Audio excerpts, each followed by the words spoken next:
우리 좌우로 인사하겠습니다. 하나님은 당신을 사랑하십니다. 힘있고 바른 교회 두 번째 시간입니다. 힘있고 바른 교회는 착한 주의 일꾼이 있어야 된다 이겁니다. 힘있는 교회를 다시 한번 말씀드리면은 많은 분들이 오해를 하고 있는데, 성도 수가 많은 교회 또는 교회 재정이 넘치는 교회, 예배당이 크고 멋있게 지어진 교회, 이런 교회를 힘있는 교회다 이렇게 할 수 있는데 그게 아닙니다. 힘있는 교회, 바른 교회는 착한 주의 일꾼이 많이 있는 교회를 힘있는 교회라고 할 수 있습니다. 할렐루야. 그래서 우리 교회가 힘있고 바른 교회가 되기 위해서 착한 일꾼이 많아야 될 줄로 믿습니다.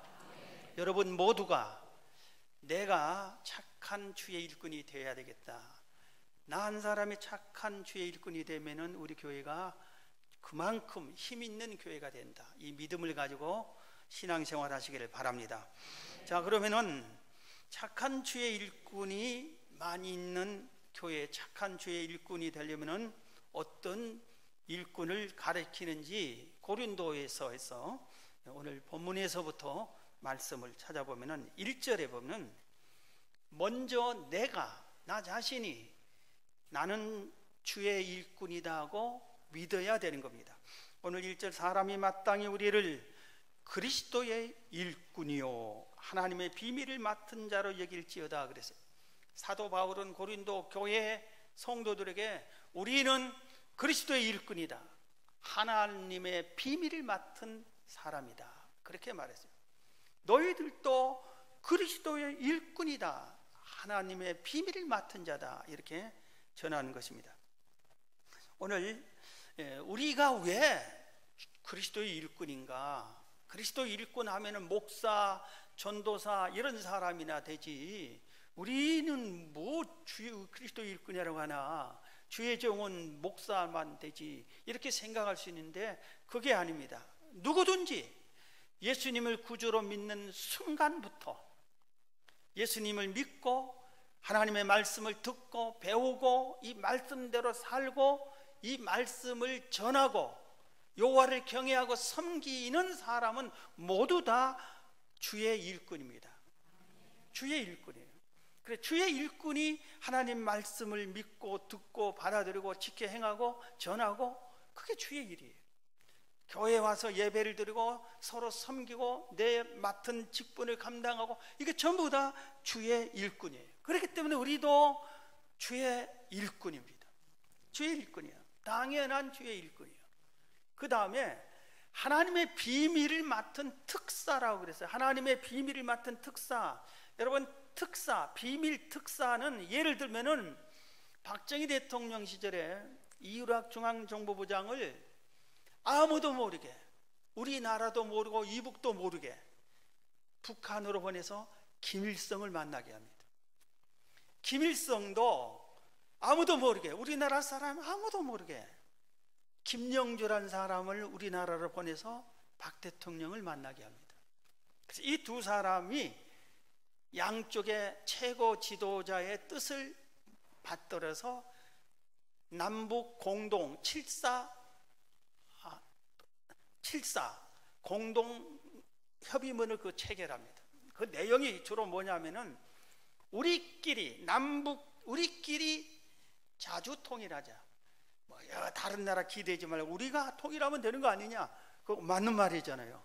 그렇게 해야 되는 거예요. 그 다음에 무력으로 싸우지 말자, 6.25 같은 전쟁 일으키지 말자, 이런 내용들을 체결하는데 그게 바로 비밀 특사가 그런 일을 해낸 겁니다. 자, 여러분들도 우리도 하늘나라의 비밀 특사인 걸 믿으시기 바랍니다. 무슨 소리요? 그냥 목사님이 믿으라니까 아멘은 했는데 내가 무슨 비밀을 맡아서, 아무것도 나 비밀 맡은 거 없는데. 다 비밀을 맡은 사람이에요. 왜냐하면 하나님을 모르는 사람, 예수님을 모르는 사람, 천국을 모르는 사람들에게 하나님이 이러는 거야, 하늘나라는 이거야, 천국은 이거야, 지옥은 이런 거 있어요, 내세가 있어. 하나님은 이런 분이야. 우리는 모든 죄인인데 예수님이, 하나님이 아들 예수님을 이 땅에 보내서 십자가에 못 박혀 죽음으로 죄를 용서해 줬어. 그래서 우리가 죄사함을 받고 우리도 천국 가는 거야. 이런 비밀스러운 것을 아무것도 모르는 사람들에게 전하는 겁니다. 그래서 우리는 하늘나라의 비밀 특사인 것을 믿으시기 바랍니다. 이 비밀 특사 자격을 가지고 이런 역할을 잘 해야 되는 거예요. 비밀 특사 맡은 사람이 이유락 씨가 가서 김일성을 안 만나버리고 가서 엉뚱한 짓 하면 그건 자격이 상실되잖아요. 우리는 하늘나라의 비밀 특사니까 그 역할을 잘 해야 되는 것입니다. 우리는 당연히 주의 그리스도의 일꾼인데 나는 가정 일꾼, 회사 일꾼, 이런 일꾼만 생각하는 경우가 있어요. 옳지 않아요. 우리는 가정 일꾼, 회사 일꾼 되면서 더 내 가장 중요한 직분은 그리스도의 일꾼이다, 주의 일꾼이다 하는 것을 잊지 말아야 됩니다. 제가 학생 시절에 부흥회 때 부흥 강사님이 장로님을 딱 일어서세요. 장로님 하더니 앞에 앉은 장로님 일어서더니 장로님 직업이 뭡니까? 하고 물었습니다. 여러분 직업이 뭐예요? 그러면 뭐라고 대답했어요? 그런데 제가 지금까지 잊지 않는 그 감동스러운 거예요. 장로님이 뭐라고 하냐면 직업이 장로요 그럽니다. 그러니까 부흥 강사 목사님이 아니 직업 말이에요. 직업 장로 말고 직업이 뭐요? 하니까 이 장로님이 뭐라는지 아세요? 본업은 장로요. 그러나 부업은 제가 농사를 지니까 농부입니다. 그래서 그 옆에 있는 분은 이러서라 그랬어요. 당신은 또 직업이 뭐야? 하니까 얼른 눈치를 채고 이분도 내가 본업이 장로요. 그런데 저는 회사 사장입니다. 부업은 그렇게 대답을 해요. 이야, 본업은 하나님이 주신 교회 직분이 내 본업이고 부업은 내가 하나님이 주신 본업을 잘 감당하기 위해서 부업이 필요하니까 또 이렇게 회사 직원이고 또 사업을 하고 뭐 이렇게 공무원이고 이런 직업을 그렇게 가지고 있는 이분이 얼마나 멋있고 감동스러웠는지 모릅니다. 지난 주일 예배를 마치고 저녁 예배 후에 한 성도님이 저를 면담을 요청했어요. 너무 어려운 때니까 가슴이 철렁 내려서 또 이 성도님 또 어때 무슨 일 있나 했는데 문제가 심각했어요. 자기가 정말 사랑하는 회사 그리고 정말 존중하면서 섬기는 회장님 옆에서 섬기는 분인데 이렇게 열심히 일하고 회사 일 모든 일을 전 회장님 대를 이어서 후임 회장까지 대를 이어서 열심히 그렇게 전 회장님한테 신뢰를 받고 후임 회장이 그대로 이분을 사용하고 이런 상황인데 요새 아주 회사들도 어렵고 뭐 하니까 구조조정 그런 것도 있잖아요. 그래서 토요일도 근무하시라고 토요일도 저를 좀 도와달라고 그렇게 했대요. 그래서 우리 성도님이 마음이 너무 아팠어요. 우리 교회 올 때 하나님께 정말 빈 털털을 하는데 하나님 은혜 주시고 복 주셔서 여러 가지 은혜도 받고 복도 받고 그래서 하나님 내가 토요일과 주일을 온전히 하나님을 위해서 사용하겠습니다. 나름대로 하나님께 그렇게 약속도 하고 열심히 토요일 주일 나와서 계속해서 봉사를 하고 있는데 토요일 회사 일을 하라니까 너무 마음이 아파요. 그래서 제가 그 일을 잘 못할 것 같다고 그런데 그냥 기한을 일주일 줄 테니까 기도해 보시고 그 회사도 회장님도 예수를 잘 믿는 분이고 또 예수 믿는 사람들로 또 목사님 초청해서 예배를 수시로 드리는 회사가 그런 회사인데 본인이 선택하시라고 이렇게 했대요. 그래서 그걸 가지고 너무 고민스러웠어요. 그래서 저한테 기도 좀 해달라고 그리고 또 조언 좀 해달라고 여러 가지 대화 중에 부부가 이랬대요. 내가 회사에서 월급도 한 400만 원 넘게 받고 모든 임원들에게도 인정받고 회장님께 인정받고 사랑받고, 정말 내가 회사를 너무 사랑하고, 시킨 일만 한 게 아니라 시키지 않는 일도 열심히 한 걸 다 알고, 그렇게 회사에 충성하는 것이 너무 좋고, 그런데 토요일은 주의 일을 하는 것이 또 너무 감사하고 그렇게 하나님과 약속인데 내가 이걸 어떻게 할까? 부부가 의논하기를, 우리가 그 회사에서 잘리는 한이 있더라도 하나님을 위해서 주의 일을, 토요일 주일을 하는 것을 계속 하기로 하자고 그렇게 했대요. 그러면서 무슨 대안이 없겠냐고 하는데 제가 뭐라고 그랬어요? 그래서 기도를 했습니다.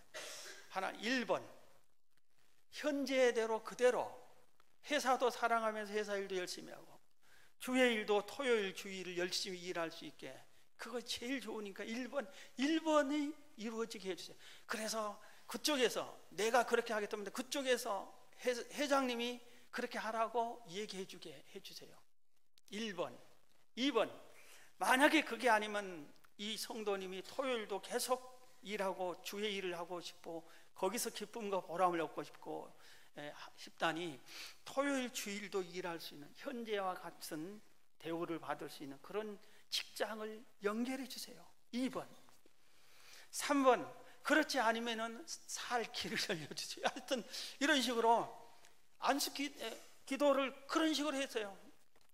그런데 어제 이 성도가 와서 물어보질 않는데 갑자기 새벽 예배도 나오고 저기 그 희망천사 기도도 나오니까 이거 일이 잘못됐구나 속으로 가슴이 철렁 내려왔는데, 어제 뭐라고 하냐면은 그 회장님이 부르더니 당신을 위해서 회의까지 했대요. 회사의 사장 전무들과 가족과 회의 이렇게 했는데, 선대회장 때부터 선대회장님이 유언으로 하다시피 이분이 원하는 대로 해줘라 그렇게 신뢰를 받았대. 그래서 당신 원하는 대로 하세요. 토요일 날 주의 일 많이 하세요. 그리고 회사를 위해서 기도 많이 해주세요. 할렐루야. 그래서 제가 참 이런 일꾼이 우리 교회에 있구나 해서 또 여러분들도 많이 그런 역할을 하겠지만 정말 마음으로 하나님께 감사를 드렸어요.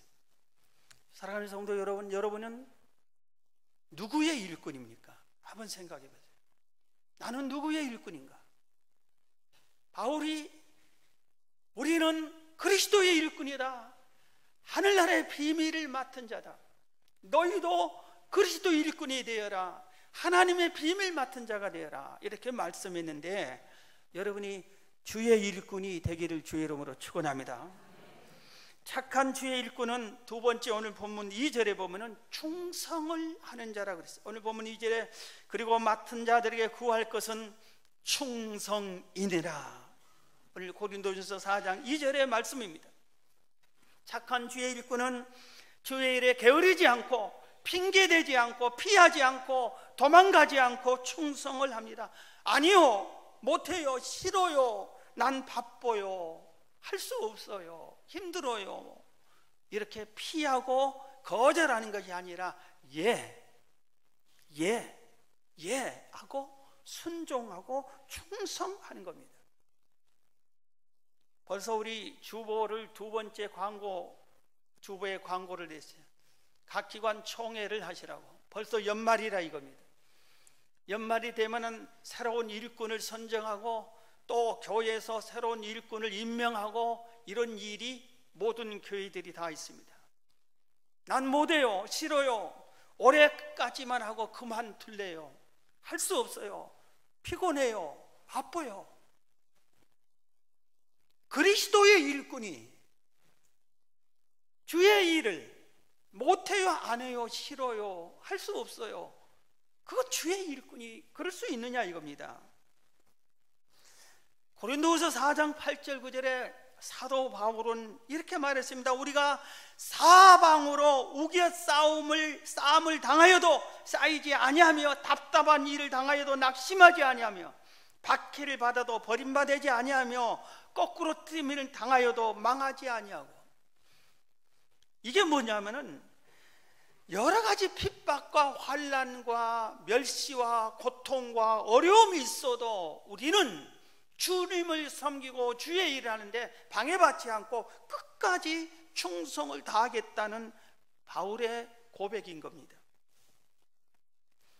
십자가를 지는 것이 얼마나 힘듭니까? 그러나 우리는 십자가를 져야 되는 것이고, 십자가가 없는 그리스도인은 그건 거짓 그리스도인, 참 그리스도인은 모두 다 아픔과 고난과 멸시와 전대에 핍박과 방해에 십자가가 다 있는 거예요. 나만 있는 게 아니라 이 십자가를 지고 충성을 다해야 되는 겁니다. 이솝 우화의 병아리 삼형제, 삼남매 얘기 있어요. 엄마가 밀 씨앗을 가지고 왔어요.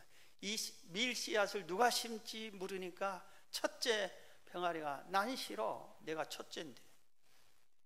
그러니까 막내가 얼른 따라서 나도 못해, 나도 싫어, 나는 막내인데. 그러니까 할 수 없이 둘째가 제가 심지요 하고 심었어요. 싹이 났어요. 가꿔야 돼요. 누가 이 밀을 가꿀까? 첫째가 난 싫어, 막내도 나도 싫어. 둘째 제가 가꾸지요. 추수할 때가 됐어요. 누가 추수하지? 난 싫어, 나도 싫어. 그럼 제가 할게요. 빵을 만들어야 됩니다. 누가 만들까? 난 싫어, 나도 싫어. 그러면 둘째가 제가 할게요. 제가 둘째입니다. 누가 빵을 먹을까 하니까 내가 먹을 거야. 내가 먹을 거야. 내가 첫째인데, 내가 막내인데.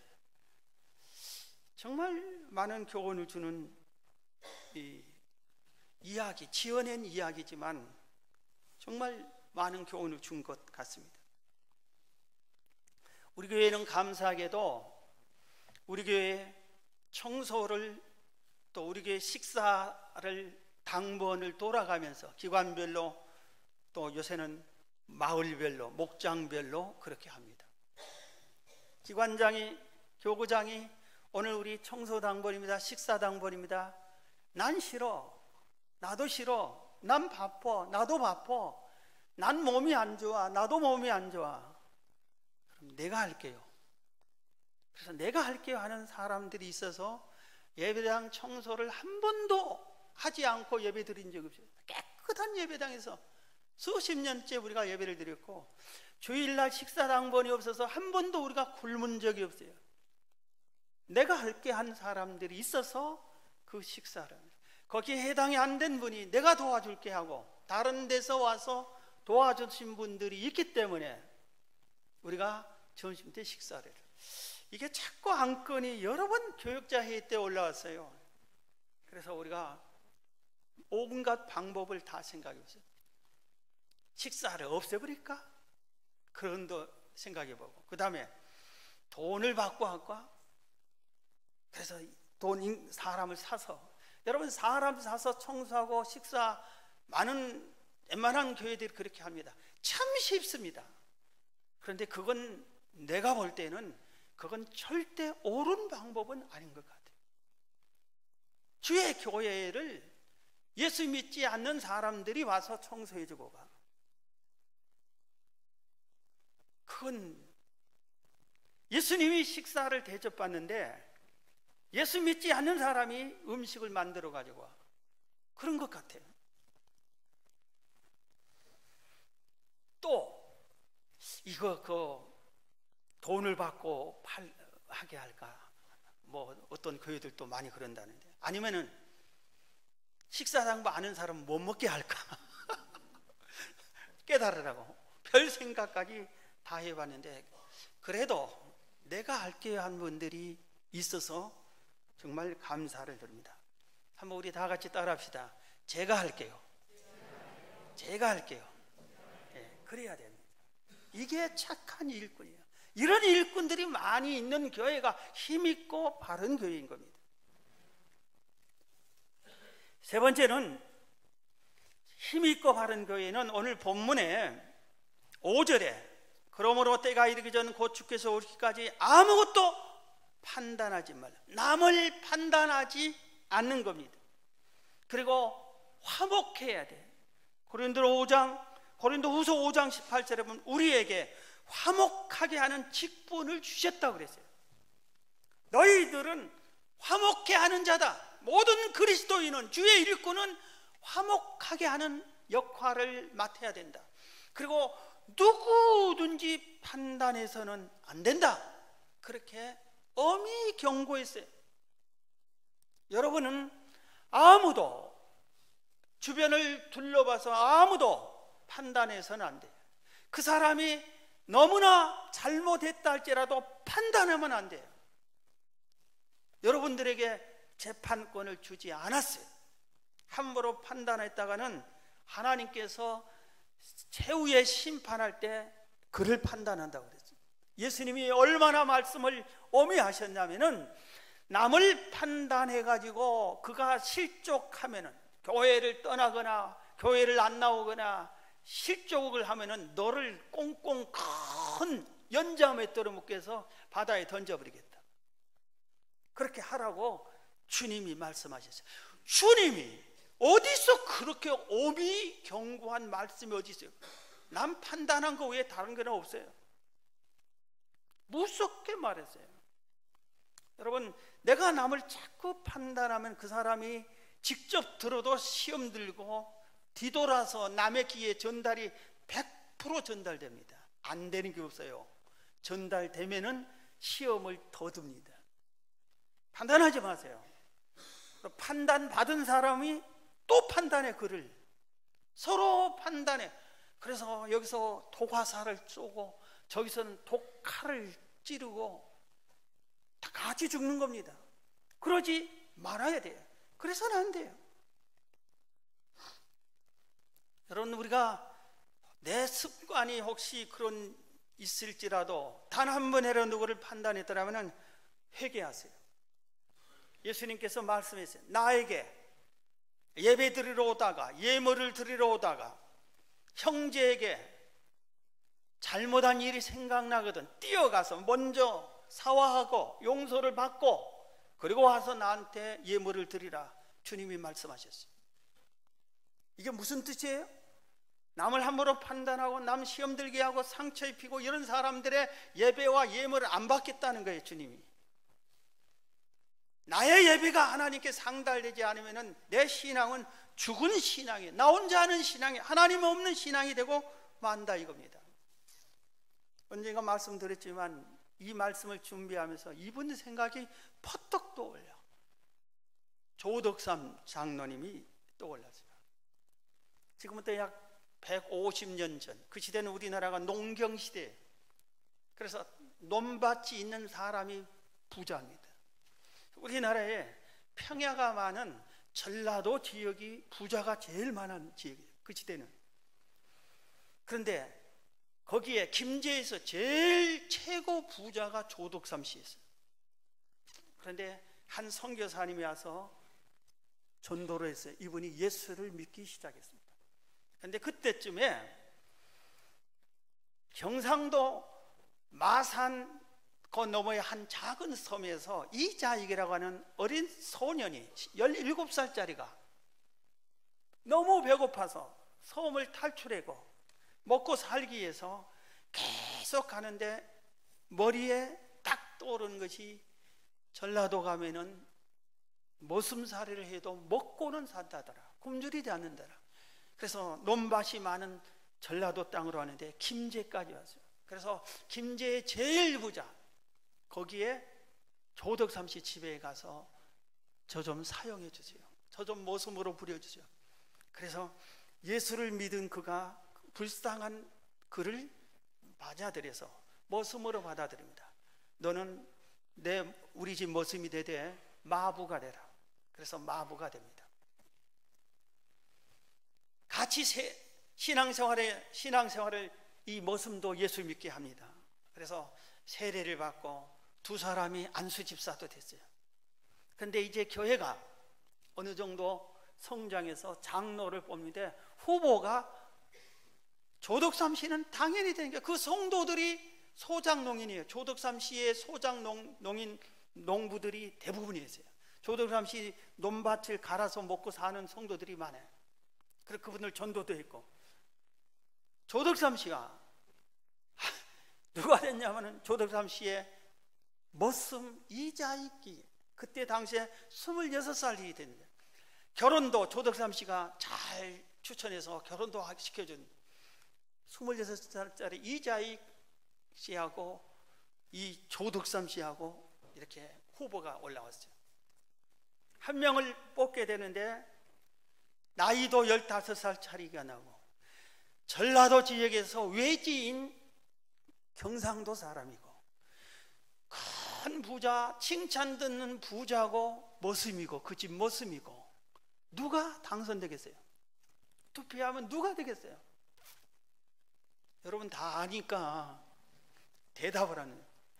놀랍게도 이자익 씨가 당선됐습니다. 여러분 그러면 교회에 난리가 날 거 아니에요. 조덕삼 씨는 이 예배당을 지는데 땅을 바친 사람이에요. 그리고 예배당 건축을 대부분 헌금한 사람이에요. 교회 헌금을 대부분 책임진 사람이에요. 헌금을 제일 많이 한 사람이에요. 전도를 제일 많이 한 사람이에요. 예수 믿는 것도 가장 오래된 사람 중에 한 사람이에요. 자기가 전도한 그 집의 머슴, 이 사람한테 진 겁니다. 얼마나 기분 나쁘겠어요. 얼마나 속이 상했겠어요. 그런데 왜 이 교회가 지금도 전라북도 문화재 보물일로 문화재로 보관이 되고 모든 교회사에 이 교회의 이름과 이분들의 이름이 남고 계속해서 이 소리를 우리가 듣습니까? 조덕삼 씨가 떨어지고 나서 그 자리에서 이렇게 얘기합니다. 우리 금산교회는 참으로 훌륭한 일을 해냈습니다. 저희 집에서 일하고 있는 이자익 안수집사를 저보다 이 안수집사, 이번에 장로로 당선된 이자익 집사님은 저보다 훨씬 신앙적으로는 열정이 강합니다. 그걸 알고 여러분들이 이분을 잘 뽑았습니다. 나는 하나님의 뜻을 겸허히 받아들여서 이자익 장로를 잘 받들고 우리 교회를 위해서 더 잘 섬기겠습니다. 그렇게 얘기합니다. 얼마나 감동스러워요. 오늘 우리나라의 많은 교회들이 장로 투표하고 패싸움 벌어지고 교회 안 나오고 교회 갈라지고 장로 선거한다면 막 선거운동하고, 여러분 이런 것을 할 때 선거운동한 사람은 마귀 새끼예요.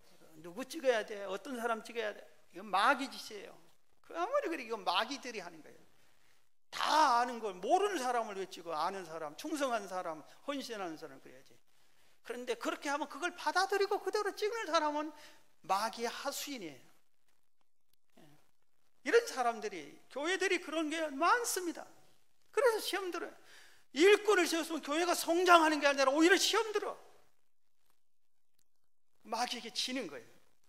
그런데 이 교회는 떨어진 분이 교회를 이렇게 다 스스로해서 더 열심히 섬겼어요. 그리고 말만 그친 게 아니라 이 장로님을 나중에 보니까 안 되겠다, 이대로 썩혀서는 안 되겠다, 평양신학교를 보냅니다. 자기가 등록금, 생활비 다 보내서 이자익 장로님을 신학교에 보냅니다. 그리고 목사 안수를 받으니까 자기 교회로 모셔옵니다. 우리 교회 담임 목사로. 그리고 잘 섬겨줍니다. 그리고 자기도 나중에 장로가 됐습니다. 그리고 이분을 잘 섬겼어요. 이자익 장로, 이자익 목사님이 이제 목사가 돼가지고 머슴 출신 목사가 열심히 그 열정으로 또 계속 주의하니까 우리 장로 교단에 유일하게 3번이나 총회장을 하신 유일한 사람입니다. 이 조덕삼 장로님의 후손들도 3대째 계속해서 4대째 장로가 됩니다. 그 중에 손잡버린 분이 아주 우리나라의 정치계에 유명한 사람이 당선됐어요. 태어났습니다. 조세영 국회의원이라 국회의원을 여러 번 성동구에서 당선된 분입니다. 여러분, 남을 판단하지 마십시오. 누가 잘못했대 잘했다 이거 판단하지 마세요. 오래전에 제가 뭐 책 한 권 보고 참 감동받은 책이 있어요. 어느 목사님이 쓴 책인데, 이 목사님의 교회가 수천 명이 모입니다. 그 교단에서, 장로교단이 감리교단인데, 그 교단 전체에서 헌금 제일로 많이 낸, 헌금이 재정이 제일로 많은 교회 중에 10교회 안에 듭니다. 그렇게 큰 교회. 이 목사님이 부교역자 한 분을 청빙하는데, 하나님, 제일 똑똑하고 설교 잘하고 얼굴도 잘생기고 말도 잘하고 순종도 잘하고 이런 좋은 일꾼을 보내주세요 하고 기도를 했대요. 우리도 우리 교육기관 교역자가 다 뭐 정해졌지만 바뀔 때 그런 기도를 우리도 했잖아요. 절하기도 때. 모든 교회가 그럴 게 아니에요? 그런데 주님이 이렇게 말하는 것 같더래요. 너까지, 니네 교회까지 좋은 부교역자를 뽑아가면은 얼굴 못생기고 설교 못하고 게으르고 부족한 교역자는 어디로 가야 되느냐? 거기도 내 주의 종인데. 그러더래요. 그래서 회개했대요. 여러분, 못났어도 부족해도 집사답지 않는데도 주의 집사예요. 권사답지 않는데 그래도 주의 권사예요. 목사님께 꾸중을 자꾸 들었어도 그래도 주의 안수집사 장로예요. 판단하지 말아요. 여러분이 판단하지 말아요. 판단은 여러분이 하는 게 아니라 판단은 주님이 하는 거예요. 주님이. 마지막으로 참된 주의 일꾼은 오늘 고린도후서 5장 15절에 보면, 그가 모든 사람을 대신하여 죽으심은, 예수님이 모든 사람을 대신하여 죽으심은 살아있는 자들로 하여금 다시는 그들 자신을 위하여 살지 않고 오직 그들을 대신하여 죽었다가 다시 살아나신 이를 위하여 살게 하려 하십니다. 예수님이 우리를 대신해서 죽으신 이유는 너를 위해서 살지 말고 나 예수를 위해서 살라고 살려주셨다 이겁니다. 그래서 예수님 우리를 구속해 주셨다 이 말입니다. 오늘 우리는 이 땅에 살 때 내 마음대로, 한 번뿐인 내 인생, 내 원하는 대로, 내 생각대로, 내 판단대로, 내 옳은 계획대로 살고 싶어요. 구속받고 싶지 않아요. 자유대로 살고 싶어요. 그런데 그게 아닙니다. 오늘 성경은, 주님은 뭐라고 말씀하냐면은 너를 위해서 살지 말고 너는 죽어라, 십자가에 죽이라고 그랬어요. 그리고 나를 위해서 살라. 그리고 고린도후서 5장 15절에 말씀하요.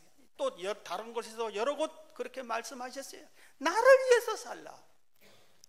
나는 지금 놀고 싶은데 주는 지금 깨어 기도하라면은 놀지 말고 기도해야 되는 거예요. 그렇게 살라.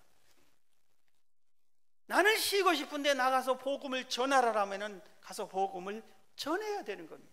주를 위해서 살라 이겁니다. 나를 위해서 사는 사람이 잘 사는 것 같고 용기 있는 것 같고 그런 것 같지만 사실은 잘못 산 겁니다. 그래서 이분들이 그렇게 살다가 죽을 때 되면 후회하는 거예요. 내가 잘못 살았구나. 주님이 심판받을 거 생각할 때, 주 앞에 섰을 때 내가 뭐라고 그러지? 하는 것도 없네. 내 마음대로만 살았네. 주를 위해서 아무것도 못했네. 후회하는 거예요. 주를 위해서 살아야 돼요.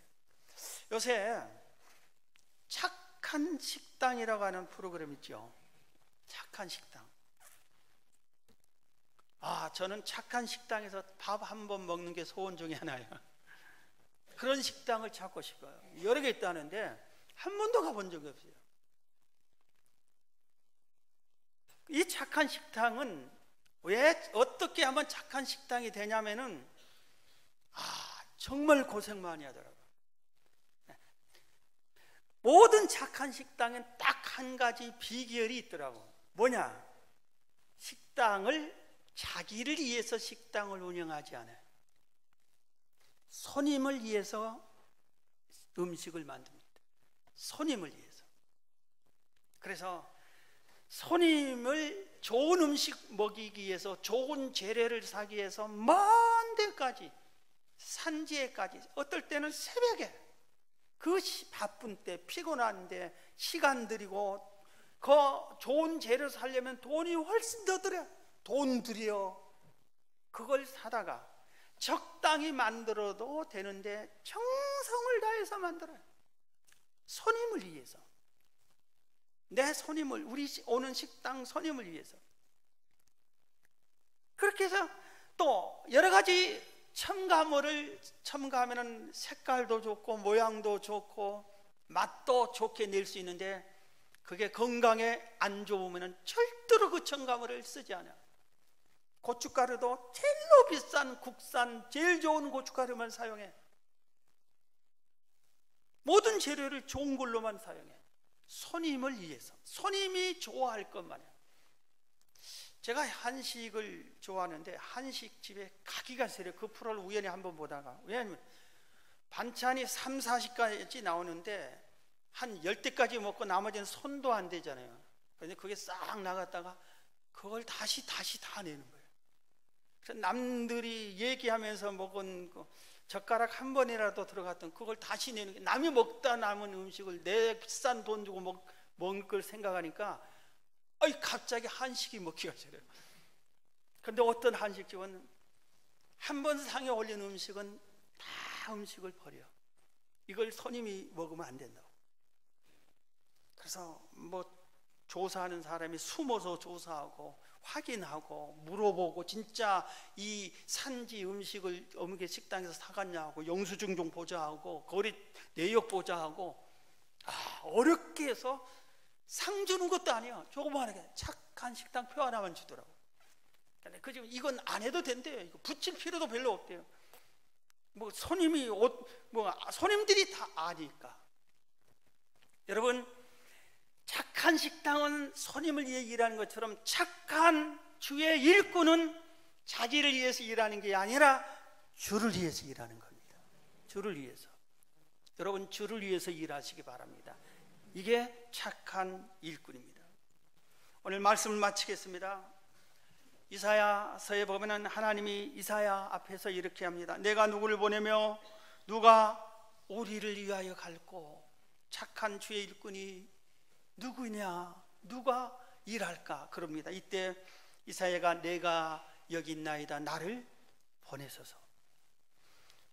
여러분, 지금 주님께서 누가 나의 착한 일꾼이 될꼬, 첫째 막내가 나니 싫어 그러지 말고 내가 여기 있나이다, 나를 사용하소서. 여러분이 주의 착한 일꾼이 되시기를 주의 이름으로 축원합니다.